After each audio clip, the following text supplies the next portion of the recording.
Hello दोस्तों, आप सभी का स्वागत है कि नए से वीडियो में। तो आज की वीडियो में दोस्तों देखिए, मेरे पास एक आया हुआ है बोट अवंतीवा 2050 या 2030 कुछ भी बोल सकते हो, ठीक है। और ये मुझे आया हुआ है, ये DTDC कोरियर से रिसीव हुआ है, लेकिन जो भेजे हैं उनका नाम इसमें नहीं है। मेरे को व्हाट्सअप में बातचीत हो गया है। तो इनका देखिए दोस्तों, बोर्ड में क्या मसला है ये देखिए। सबसे पहले तो अगर बस बोर्ड रिसीव हो तो सबसे पहले फिजिकली आपको इसको देखना पड़ेगा, क्या है क्या नहीं है, कौन सा कंपोनेंट ख़राब है क्या नहीं है, ठीक है। तो यहाँ पे आप देखेंगे दोस्तों, इसका जो ज़्यादातर केस में जो प्रॉब्लम होता है दोस्तों, ये IC देखिए दोस्तों, ये ख़राब रहता है, ठीक है। तो मैं आपको थोड़ा सा दिखाता हूँ। ये है बूफर की IC है, और ये ज़्यादातर फटी हुई आपको मिलेगी, ठीक है। ये आपको फटी हुई मिलेगी, ये देख सकते हैं पूरी जली हुई है। तो मैं आपको ये जूम करके दिखाता हूँ। ये देखिए, ये जो है ये IC पूरी तरह से फट गया है। और भी थोड़ा जूम कर लेता हूँ आपको, ये देखिए, ठीक है। इसके हाल देखिए, हाल बुरा हो गया है। और डाउट है कि ट्रैक जल ना गया हो, ठीक है। वो भी मुझे देखना पड़ेगा, कौन कौन सा ट्रैक इसको IC को निकालेंगे। उसके बाद ये देखिए दोस्तों, कैपेसिटर बुरी तरह से फूला भी हुआ है और फूटा भी हुआ है। देखिए नीचे से PCB यहाँ से उखड़ चुका है, ठीक है। वहाँ से इतना जोर से ब्लास्ट हुआ है। तो ये हाई करंट जहाँ पे आता है, क्योंकि कैपेसिटर का जो लास्ट वैल्यू वोल्टेज रहता है वो यहाँ पे देख सकते हैं 35 वोल्ट है। तो इस केस में क्या होता है दोस्तों, जब 35 वोल्ट से ज़्यादा आ जाता है, ठीक है, और तो कैपेसिटर फट जाता है। और फटने से क्या होगा दोस्तों, हाई करंट इसमें पास करता है, जो कि ये वाली IC उड़ा देता है।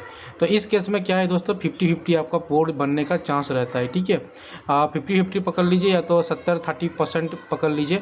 क्योंकि क्या होता है दोस्तों, हाई वोल्टेज यहाँ पे आया है तो हाई वोल्टेज यहाँ पे भी आया होगा। तो ये 5 वोल्ट में चलता है, ये 24 वोल्ट में चलता है, और कुछ 5 वोल्ट 12 वोल्ट में भी चलता है। कुछ यहाँ पे सर्किट है जो कि 3 वोल्ट में भी चलते हैं। तो बहुत सारा से सप्लाई है, जो कि ये वाली जो IC होती है दोस्तों, ये जो IC आपको देख रहे हैं, ये 8 पिन वाला, ये क्या होता है दोस्तों, वोल्टेज को रेगुलेट करता है, डिवाइड कर देता है, ठीक है। तो इस केस में बहुत सारा मसला भी हो सकता है, क्योंकि ज़्यादातर हाई वोल्टेज में बहुत सारा इफेक्ट होता है, प्रॉब्लम होते हैं, छोटे छोटे कंपोनेंट होते हैं, ख़राब हो जाते हैं। तो सबसे पहले देखिए दोस्तों, कैपेसिटर में आपको निकाल के दिखाता हूँ। उसके बाद ये IC को भी रिमूव करके दिखाऊंगा, ठीक है। बनेगा तो बनेगा, नहीं बनेगा तो नहीं बनेगा। इसलिए मैंने मेरे पास ही मंगा दिया हूँ, क्योंकि अगर जो चीज़ आपके पास रहेगा तब जाके आप इसमें काम कर सकेंगे अच्छे से, या तो कुछ हो तो बता सकते हैं। तो इसलिए मैंने बोर्ड को मंगा दिया हूँ मेरे पास। तो चलिए इसको निकाल देते हैं। तो निकाल देते हैं और देखते हैं इसका कंडीशन क्या है।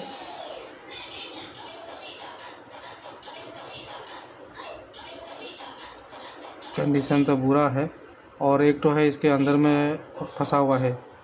ये जब निकलेगा तब वो कैपेसिटर निकलेगा। देखते हैं बाहर से अगर डिसोल्डरिंग हो पाए तो कोशिश तो करेंगे। देखते हैं।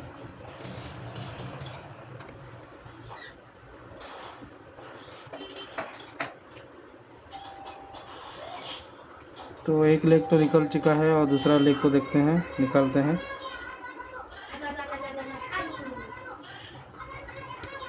तो ये तो एक तो निकल गया है, और देख सकते हैं इसका कंडीशन बुरी तरह से डैमेज हो गया है, ठीक है। और ये मैंने निकाल दिया हूँ, ये डैमेज हो गया है। एक तो निकाल दिया हूँ, ये देख सकते हैं 1000 माइक्रोफैराड 35 वोल्ट का इसका वैल्यू है। इसका कंडीशन ये बुरा है। और उसके साथ ये वाला भी है, इसको भी हम निकालते हैं, ठीक है। और इसका भी कंडीशन देख लेते हैं। ये भी वही हाल है, मतलब देख सकते हैं दोस्तों क्या हुआ है इसका। और छोटी छोटी कंपोनेंट भी है, ये देखिए उसका लिक्विड निकल गया है।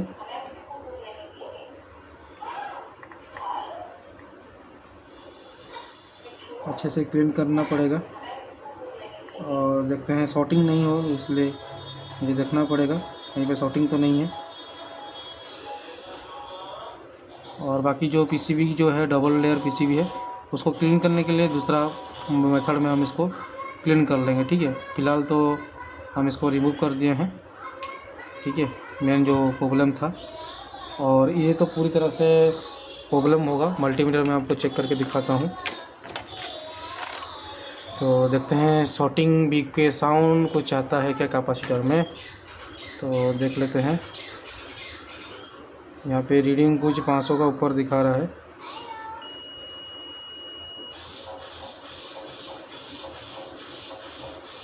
ये बढ़ रहा है, इसे ख़राब है, लेकिन ये रीडिंग सही दिखा रहा है।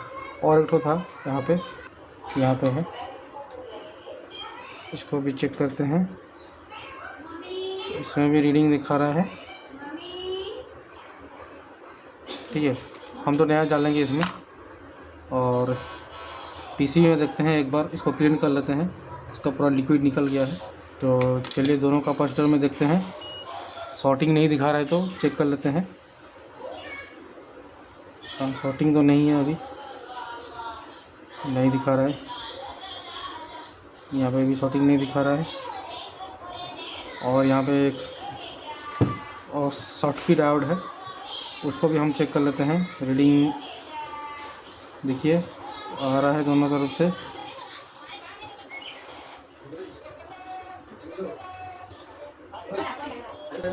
और पावर सेक्शन में कहीं पे शॉर्टिंग तो नहीं है, एक बार देख लेते हैं। फ्यूज सबसे पहले चेक करेंगे, फ्यूज ओके है कि नहीं। फ्यूज ओके है। और कंटिन्यूटी मोड में आपको यहाँ पे चेक करना होगा। एक पॉइंट यहाँ पे रखना है और एक पॉइंट यहाँ पे चेक करना है। यहाँ पे रीडिंग आ रहा है सही से, यहाँ पे रीडिंग दिखा रहा है। फिर रिवर्स कर देना है। यहाँ पे देखेंगे माइनस में प्लस रखना है और माइनस में प्लस रख के यहाँ पे चेक करना है। देखिए रीडिंग आ रहा है। अब प्लस में माइनस रख के यहाँ पे चेक करना है। देखिए रीडिंग आ रहा है। तो एसी सेक्शन ओके है, यानी कि यहाँ पे आपका 12 वोल्ट बन रहा होगा। ठीक है, और 24 वोल्ट बन रहा होगा। तो कैपेसिटर ख़राब है तो यहाँ तक 24 वोल्ट बनेगा। अभी ये आईसी को रिमूव करते हैं, इसका कंडीशन देख लेते हैं कैसा क्या है। पीसीबी ट्रैक उड़ाया है या नहीं उड़ाया है, क्या हुआ है। ठीक है, तो एसएमडी वर्कस्टेशन को मैं ऑन कर देता हूँ और इसको रिमूव करेंगे आईसी को। तो यहाँ पे थोड़ा सोल्डरिंग टेस्ट लगा देते हैं आईसी में।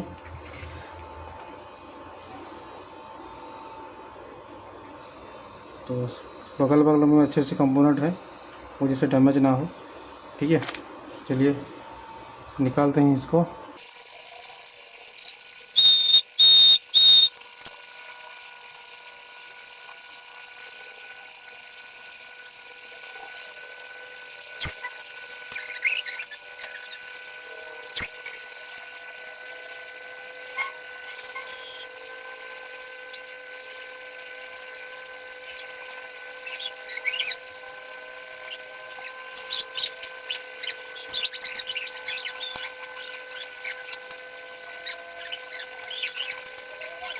पूरा अच्छे से चिपक गया है पूरा पीसीबी में, क्योंकि पीछे की तरफ में भी ये शोल्डर है। ठीक है, सो गाइस बहुत मुश्किल से ये निकला है। ठीक है, तो ये रही वो आईसी। तो इसमें कुछ मतलब जल के पूरा राख हो गया है। और ट्रैक भी एक दो ठो निकला है, लेकिन जो निकला है नॉट कनेक्ट था। एक और ट्रैक निकला है, वहाँ से मैं इसको सोल्डिंग कर लूँगा बाद में। ठीक है,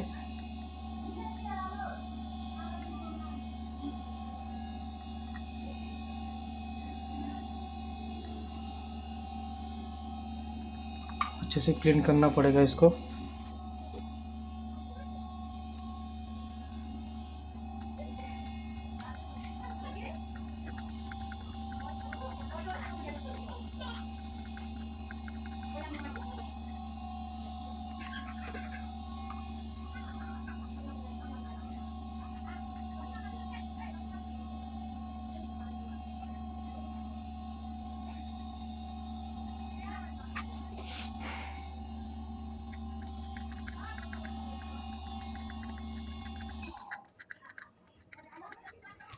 अब इसको पेट्रोल में साफ़ करूँगा। ठीक है,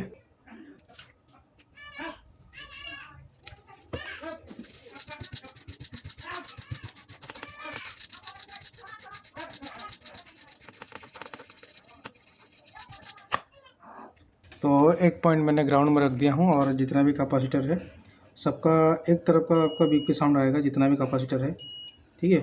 और अगर दोनों साइड से बीक की साउंड आता है तो यानी कि वो कैपेसिटर शॉर्ट है।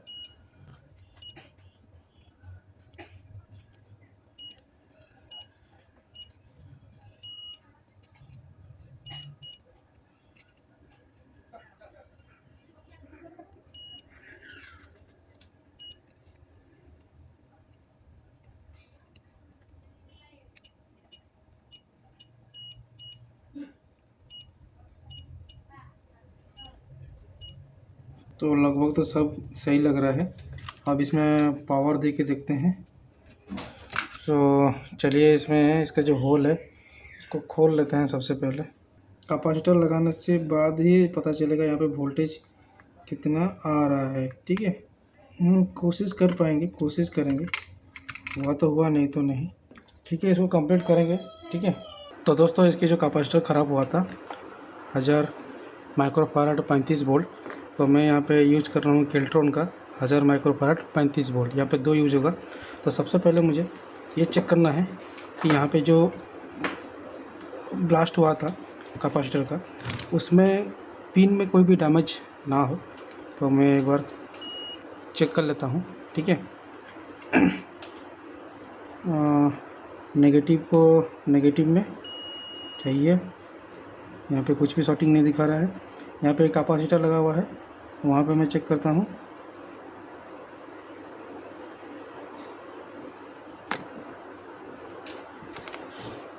तो ये ट्रैक यहाँ पे गया है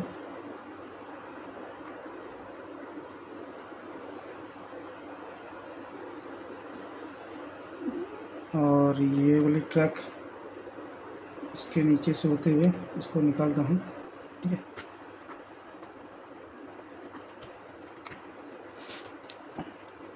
ग्राउंड के साथ कंटिन्यूटी दिखा रहा है और इसको इसके साथ कुछ रीडिंग आ रहा है 200 का।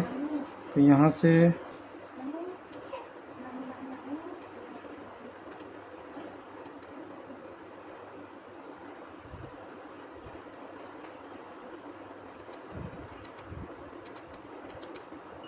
यहाँ पे दिखा रहा है, ठीक है। यहाँ पे कंटिन्यूटी दिखा रहा है इसका, ठीक है। और ये जो है वोल्टेज रेगुलेटर है, सप्लाई को रेगुलेट करता है। और इसका यहाँ पे कंटिन्यूटी आना चाहिए।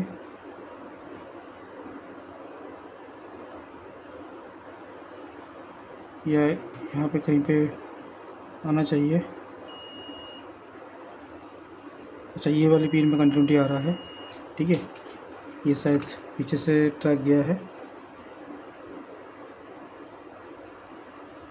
हाँ दोस्तों, बीच वाले में भी ट्रैक गया है इसका। और इसमें एक जो है, इसमें कंटिन्यूटी नहीं आ रहा है। इसको एक बार चेक कर लेते हैं, क्योंकि इसके दोनों कैपेसिटर के बीच में ही ये कैपेसिटर लगा हुआ है। इसको हम चेक कर लेते हैं थोड़ा सा साफ करके।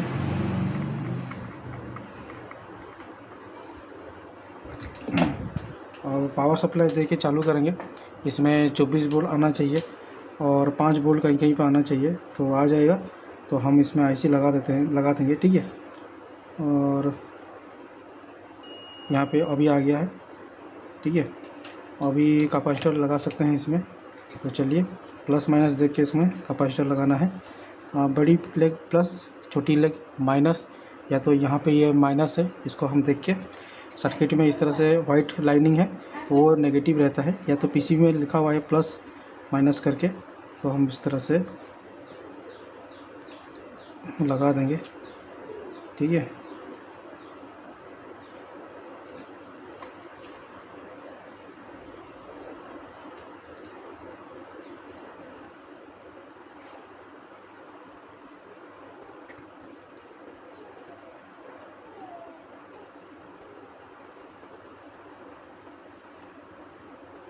कैपेसिटर को पूरी पीसीबी के साथ सटा के वो सोल्डिंग करनी है। अब इसको हम भी टेस्ट कर लेते हैं। मेन जो पावर है, पावर मोसफेट, उसका टंग शॉर्टिंग ना हो।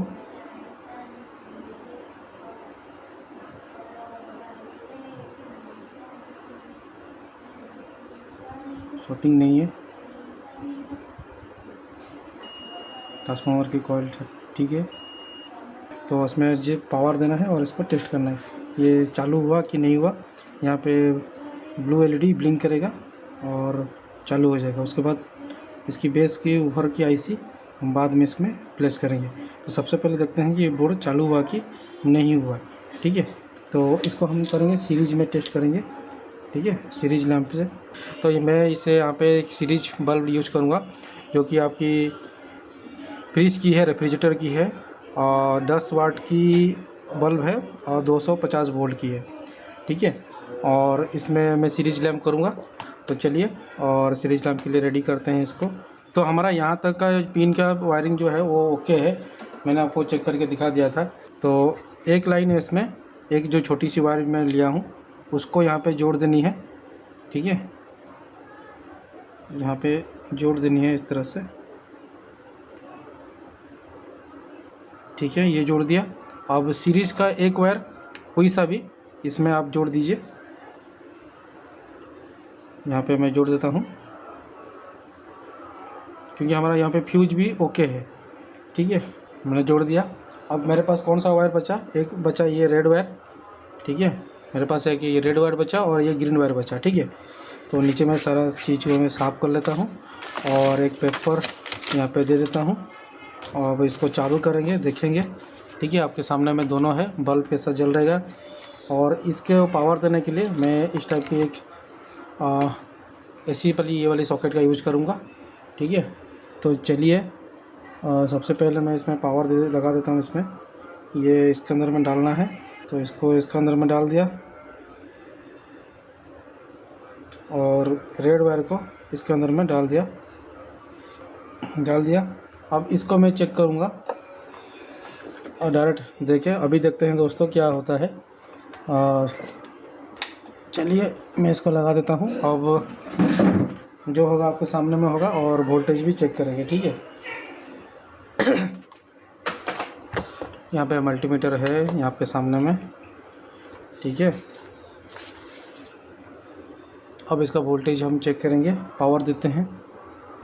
देखिए यहाँ पे लाइन दे दिया हूँ, लेकिन सीरीज़ में यहाँ पे एलईडी ग्लो नहीं किया है, ठीक है। तो चेक करते हैं क्यों नहीं किया है। एलईडी यहाँ पे ग्लो करनी चाहिए, तो 200 का वोल्ट में सेट करते हैं। और सबसे पहले तो चेक करेंगे इसमें, अपने आपके मीटर में रीडिंग बता रहा है, तो कैपेसिटर दोनों में कितना वोल्टेज आ रहा है वो चेक कर लेते हैं। तो यहाँ पे तो बिल्कुल भी सप्लाई नहीं आ रहा है यहाँ पे, ठीक है, बिल्कुल भी सप्लाई नहीं आ रही है। और कैपेसिटर में बिल्कुल भी वोल्टेज नहीं आ रहा है, दो कैपेसिटर में वोल्टेज बिल्कुल भी नहीं बन रही है। कहीं ना कहीं दिक्कत है इसमें, इस वाली बोर्ड में। सिर्फ कैपेसिटर और आईसी का फॉल्ट नहीं है, कहीं ना कहीं दिक्कत है, ठीक है। और इसको हम हटा देते हैं। हटाने के बाद हमको डिस्चार्ज करना पड़ेगा कैपेसिटर को। देखिए डिस्चार्ज कर लिया। अब देखना पड़ेगा कहाँ पे फॉल्ट है, कौन सा चीज़ गर्म हो रहा है, क्या हो रहा है। तो यहाँ पे देखिए दोस्तों, ये बहुत ज़्यादा गर्म हो रहा है, ठीक है, ये बहुत ज़्यादा शॉर्टकी डायोड बहुत ज़्यादा गर्म हो रहा है ये यहाँ पे, ठीक है। और शॉर्टकी डायोड को चेक करते हैं। पहले तो कंटिन्यूटी नहीं दिखाया था, अगर शॉर्टिंग होता ये तो हम इसको निकालेंगे। चलिए, इसको तो हम चेक नहीं किए थे। और ये डबल साइडेड है, तो इसको हम इलेक्ट्रिक डिसोल्डिंग पंप से निकालेंगे इसको, ठीक है। उसका रामबाण इलाज है, इसी से ही निकलेगा। तो फटाफट निकाल लेते हैं। सो गाइस, यहाँ पे ये निकल चुका है, ठीक है, यहाँ पे निकल चुका है यहाँ से, ठीक है। और चलिए इसको हम टेस्ट कर लेते हैं। शॉर्टिंग तो नहीं है, और यहाँ पे जो शॉर्टिंग दिखा रहा था वो कॉइल का भी हो सकता है या किसी का भी हो सकता है। तो ये कॉइल का दिखा रहा है, ठीक है। और हम इसमें, क्योंकि ये चीज़ गर्म हो रहा था तो डेफिनेटली ये भी शॉर्ट हो सकता है, तो चेक कर लेते हैं थोड़ा एक बार।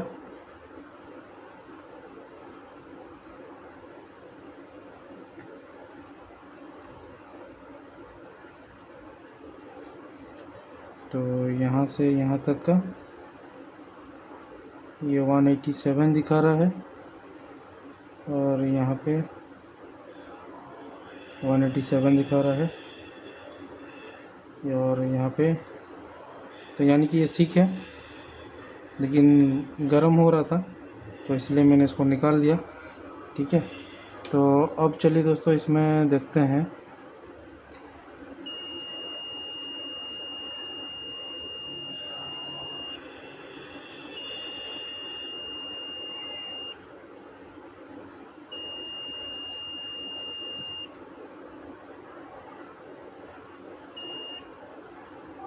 तो यहाँ पे तो शॉर्टिंग नहीं आनी चाहिए। जब हम इसको निकाल दिए हैं तब इसमें शॉर्टिंग क्यों आ रहा है, यानी कि आगे में कहीं पे शॉर्टिंग है, ठीक है। आगे में कंपोनेंट में कहीं पे शॉर्टिंग है। चलिए सोल्डरिंग को थोड़ा सा निकालते हैं।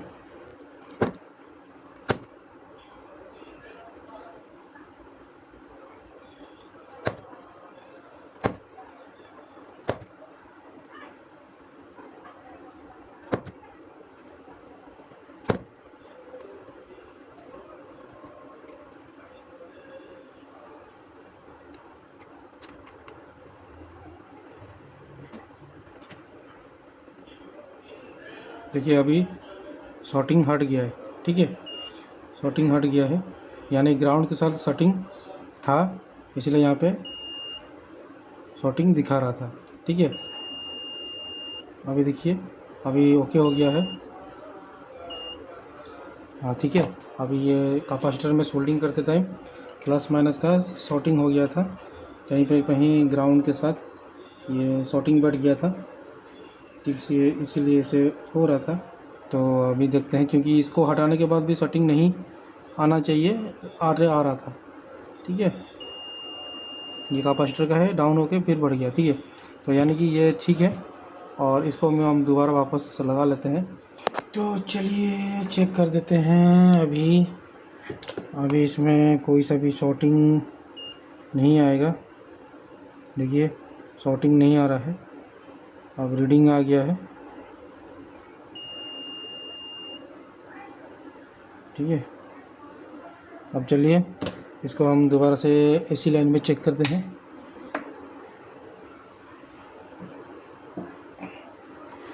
अब यहाँ पे पावर आ चुका होगा, ठीक है, डेफिनेटली 100% आ गया होगा। तो चलिए गाइस चेक करते हैं और इसकी पावर लाते हैं। तो आपके सामने में ये सीरीज लैंप और चालू करते हैं। ये देखिए दोस्तों पावर आ चुका है, बहुत कंग्रेचुलेसन आप सभी को। आप सभी की वजह से ये बोर्ड चालू हो चुका है, ब्लिंक करने लग गया है, अभी वोल्टेज भी बन गया होगा, ठीक है दोस्तों। चलो गाइस चेक करते हैं वोल्टेज यहाँ पे देखिए 25.8 दिखा रहा है। मेरा मल्टीमीटर में थोड़ा प्रॉब्लम हो सकता है, दोबारा चेक करते हैं। 24 25 दिखा रहा है, 24 25 दिखा रहा है, 24 25 दिखा रहा है। वोल्टेज थोड़ा ज़्यादा है, खैर हम यहाँ पे तो पावर आ चुका है और वोल्टेज आ चुका है, लैंप जल चुका है, और सप्लाई भी चेक कर सकते हैं हम। ये नेगेटिव यहाँ पे रख के चेक करेंगे यहाँ पे कितना वोल्ट आ रहा है। 3 वोल्ट आ रहा है, और यहाँ पे वोल्टेज नहीं आ रहा है। और चलेंगे चेक करेंगे यहाँ पे 4 वोल्ट आ रहा है और यहाँ पे 7.8 वोल्ट आ रहा है और इसकी कहीं पे एक पिन में 12-24 वोल्ट आ रहा होगा। उसका प्लस माइनस देखना पड़ेगा ये IC का पिन में। यहाँ पे 3 वोल्ट आ रहा है।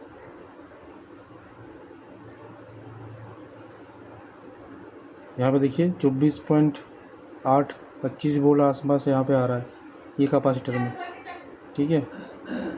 यहाँ पे 24 वोल्ट आ रहा है।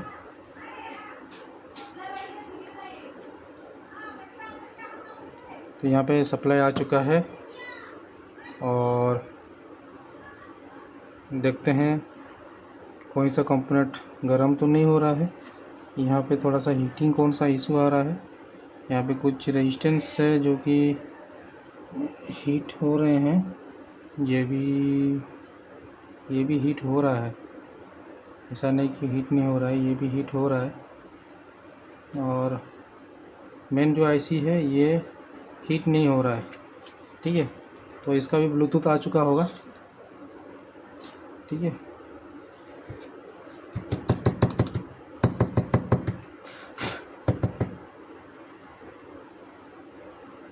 वो गलती से मैं वहाँ पे टच कर लिया।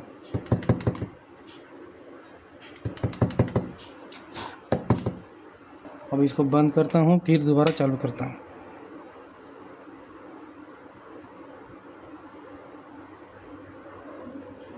बंद हो गया। अभी दोबारा चालू करते हैं। अभी तो ये हो गया। अभी चलिए इसको मेन में लगा के देखते हैं, ठीक है। मेन में एक बार चेक कर लेंगे, तो अगर कुछ भी प्रॉब्लम होगा तो पता चल जाएगा काम कर रहा है कि नहीं, वो देख लेते हैं। और कैपेसिटर में चार्ज है कि नहीं वो भी एक बार चेक कर लेते हैं। कहीं बार चार्ज रह जाता है, तो यहाँ पे चार्ज नहीं है तो कोई अच्छी बात है। तो चलिए इसमें डायरेक्ट AC का पावर देके डायरेक्ट चेक कर लेते हैं, डायरेक्ट AC लाइन में क्या दिक्कत है क्या नहीं। तो पावर दे दिया, लाइट आ गया है, ठीक है, ब्लिंक करने लग गया है, डायरेक्ट AC वाला है। अब इसमें सप्लाई चेक कर लेते हैं। सप्लाई आराम से चेक करना है क्योंकि इधर का AC लाइन है। यहाँ पे 24.8 ये बराबर आ रहा है, ठीक है। अभी इसको हम IC लगा सकते हैं, इसमें कोई दिक्कत की बात नहीं। चलो ये बोर्ड भी तो ओके हो गया है। अब इसमें सिर्फ IC बैठाना है, ठीक है। IC बैठा के और कस्टमर को भेज देंगे। IC में बहुत सारा लफड़ा वाला काम है, तो वो मैं करके आपको जब करूँगा आपको एक बना दूंगा वीडियो। अभी इसका जो भी पावर प्रॉब्लम था वो अभी सॉल्यूशन हो गया है। अब दूसरा बोर्ड मेरे पास आया हुआ है, उसका पावर सेक्शन में फॉल्ट है, इसका भी एक वीडियो आने वाला है। तो यहाँ पे ब्लास्ट हुआ है, इसका भी हम रिपेयर सही करेंगे मॉड्यूल लगा के, और इसको हम डिसोल्डरिंग कर लेते हैं। तो ये इसके पार्ट में अभी रखूँगा ये वीडियो में। और इसमें सिर्फ IC को रिमूव किया, कैपेसिटर दोनों चेंज किया और पावर दिया, तो यहाँ पे चालू हो गया है। अभी जो कैपेसिटर हिल रहा है उसमें ग्लू लगा दूंगा, ये हिलना बंद हो जाएगा। उसके बाद जो काम होगा ये IC का काम होगा, ठीक है। हम इसको कभी आराम से फुर्सत में करेंगे, ठीक है।